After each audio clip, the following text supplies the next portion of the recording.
Radio Cyclo, la première web radio 100% vélo.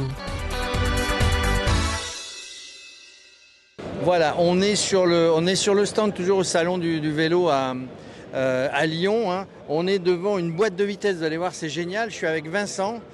Salut Vincent. Bonjour. Et David. Bonjour. Les deux créateurs. Donc c'est une boîte de vitesse. La boîte s'appelle Effigear, hein, comme Gearbox en anglais pour ceux qui connaissent.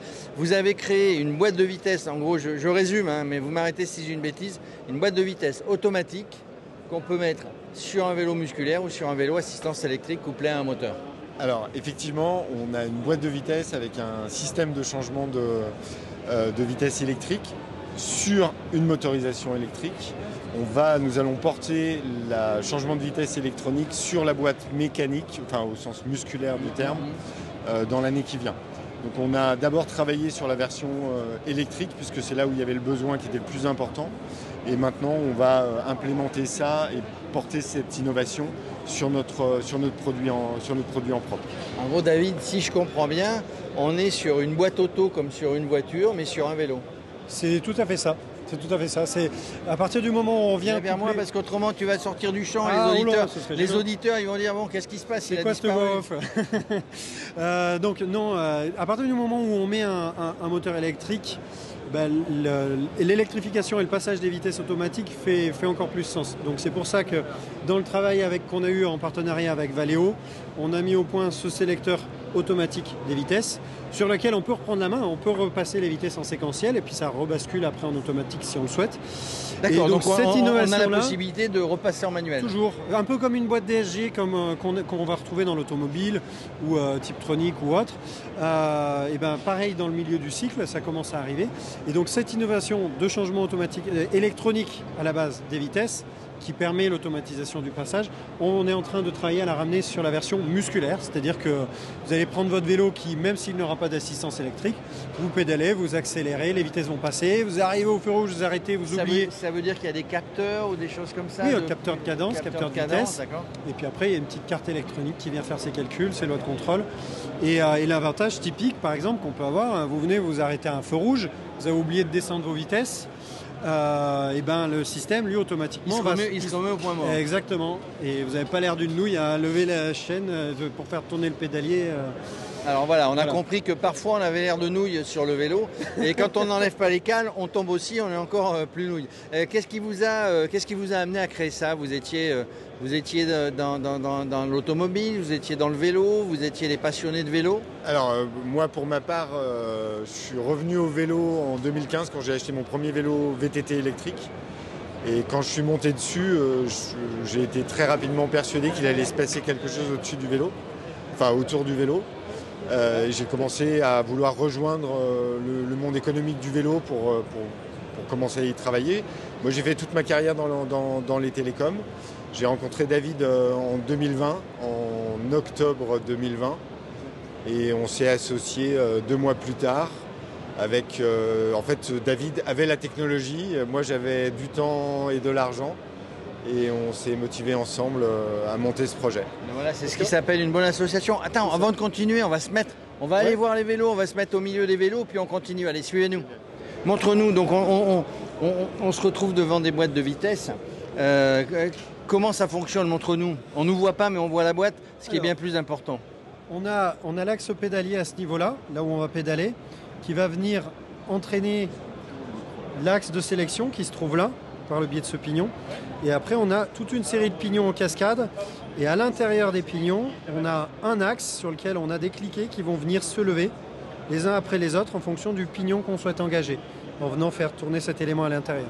Et du coup, on a combien de pignons? Parce que quand on est sur un vélo, on peut mettre ce qu'on appelle des cassettes, hein, des pignons. On peut en avoir 3, on peut en avoir 10, on peut être monopignon. Combien on en met globalement sur une? Là, on a 7 vitesses. C'est une plage de vitesse de 450%. C'est l'équivalent d'une cassette 10-45. Sur notre version musculaire, on a 9 vitesses. qui a 490% de plage de vitesse, donc 470 pardon. C'est comme si on avait une cassette 10-47 avec un monoplateau devant. Du coup, ce type d'équipement, c'est plutôt sur vélo monsieur, madame, tout le monde. C'est plutôt sur un cargo ou des gens qui utilisent 8 heures par jour un vélo pour travailler. C'est plutôt quoi? Les deux et plus. Les deux, parce que sur un vélo urbain, vélo city, on a un vélo qui est d'une extrême facilité. Avec le mode Predict qu'a développé Valeo, vous appuyez sur la pédale et avec votre façon d'appuyer sur la pédale, vous allez pouvoir gérer l'accélération. Le changement des vitesses va se faire automatiquement, donc vous n'allez pas avoir à vous soucier les vitesses, du passage des vitesses. Et pareil, du mode d'assistance. Le mode Predict va passer d'une assistance légère à une assistance intensive. Vous attaquez une côte, forcément vous appuyez plus, le moteur pousse plus. Vous êtes au plat, vous êtes à votre rythme de croisière, vous appuyez moins, le moteur pousse moins et vous gardez votre rythme. Du coup, est-ce que c'est l'avenir pour le vélo? Parce qu'aujourd'hui, en France, qui était un pays un peu à la ramasse à l'époque pour les boîtes auto en voiture, c'est arrivé beaucoup plus tard. Mais maintenant, il y a beaucoup de voitures qui sont en boîte auto. Est-ce que c'est l'avenir pour le vélo? Très clairement, oui. Je pense qu'on est effectivement en train de passer d'un usage orienté plutôt loisir à un usage plutôt de commodité, où finalement la facilité d'usage et l'expérience utilisateur est très importante. Et je pense que le fait d'intégrer le changement de vitesse et le passage électronique va simplifier l'usage du vélo pour bon nombre de personnes. Donc pour moi, c'est un facteur d'acquisition, un élément d'acquisition de clients supplémentaires pour les faire venir à une mobilité active et durable. Alors du coup, quand même, parlons coût, on ne va pas dire combien ça coûte à la fabrication, combien ça coûte à la revente. C'est un coût supplémentaire, mais globalement, ça nous permet de se remettre au vélo beaucoup plus facilement. Pas tant, parce que si on regarde les vélos Ultima que fournit Jérôme sur le sens sur lequel on est, c'est des budgets d'un vélo de bonne gamme avec un moteur central. Et là, en plus, vous venez apporter toute une série de fonctionnalités supplémentaires et d'ergonomie supplémentaires sans être forcément beaucoup plus cher que des vélos qui arrivent d'Asie, par exemple. Et là, on est sur un vélo, le cadre est fait en France, le moteur est fait par Valeo en France avec un sourcing à 80% européen. Il y a toute une série d'accessoires derrière, vous verrez, il y a une image avec tout le sourcing des vélos. À 95%, ce vélo est fait en France et en Europe. Ben voilà, il n'y a plus qu'à travailler pour aller s'acheter ce vélo. Mais enfin, je trouve que c'est l'avenir. Il est beau ce vélo Ultima, hein. Il est magnifique. Vous êtes basé où du coup? Alors nous, Effiguir et Cavalerie, on est basé dans le massif du Pilat à Macla. Et Ultima, ils sont basés à Saint-Priest.